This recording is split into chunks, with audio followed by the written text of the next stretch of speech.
The door that no one dared to touch. Once upon a time there was a small village hidden among the mountains. It didn't appear on maps or on the main roads. It was a quiet place where life moved slowly, but hearts carried invisible burdens. The houses were humble, the streets were dirt, and people worked from sunrise to sunset to hold on to the little they had. However, in the middle of the village there was a different house. It wasn't bigger or prettier, but it had something that caught everyone's attention. An old light wooden door, always closed. The elders said that a good man lived behind that door.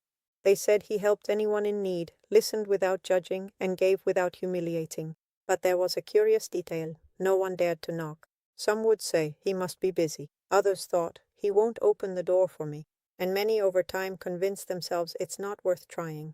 So the days, months, and years went by, and the door remained closed, not because no one wanted to help them, but because no one knocked. In that same village lived a sick woman with her young son. They had no other family. The boy worked however he could, but it was barely enough to eat. One afternoon, when he returned home, he found his mother weaker than ever. Her breathing was slow, her hands cold, and there was nothing on the table. The boy felt afraid, not the fear of darkness, but the fear of losing what he loved most. Then he remembered something his grandmother had taught him. When you need help, ask. When you can't find a way out, search. And when no one answers, knock. The boy left the house without knowing where to go. He walked through the streets, asked around, looked everywhere, but no one had anything to offer until he reached the center of the village and saw the door everyone talked about, but no one ever knocked on. His heart was pounding. He thought about leaving, thought it might be useless, thought the same as everyone else, but then he remembered his mother's face and decided to try. He approached slowly, raised his hand, and knocked once. No one answered. The silence was heavy. He could have left like the others, but he took a deep breath and knocked again, harder. Nothing. His eyes filled with tears, not from anger, but from exhaustion. Even so, he knocked a third time, and then the door opened slowly. Not with noise, not abruptly, but gently. Behind it stood a man with a calm gaze. He didn't seem surprised. It was as if he had been expecting him.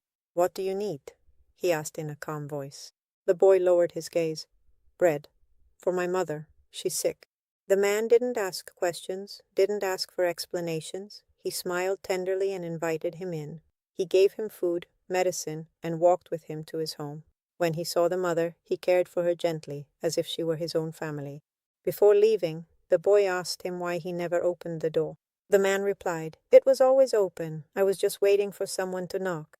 The news spread throughout the village. At first no one believed it, but one by one they began to approach. An old man who needed company, a woman seeking comfort, a young man without a job, and all of them, all received something.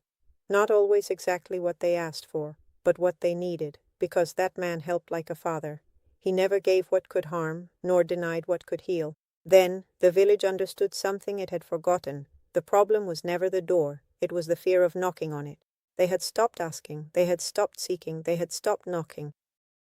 Reflection. Today's gospel gives us 3 simple but transformative words. Ask, seek, knock. 3 simple verbs, but demanding ones, because they do not speak of intention, they speak of action. To ask is to acknowledge that we are in need. To seek is to refuse to remain still in resignation. To knock is to dare to touch without knowing what lies behind. Jesus does not promise that everything will happen as we imagine. He promises something deeper, that God responds as a father, and a father does not give what harms, even if sometimes he does not give what we ask for at the expected moment. That is called trust. Many times we stop asking because we get tired. We stop seeking because we believe we will not find. We stop knocking so as not to expose ourselves to silence. But the gospel invites us not to give up inside. It also reminds us of something essential. The way we treat others is part of our relationship with God. Treating others as we want to be treated takes us out of the center and makes us more human. Lent is a beautiful time to ask ourselves, how am I asking? How am I seeking?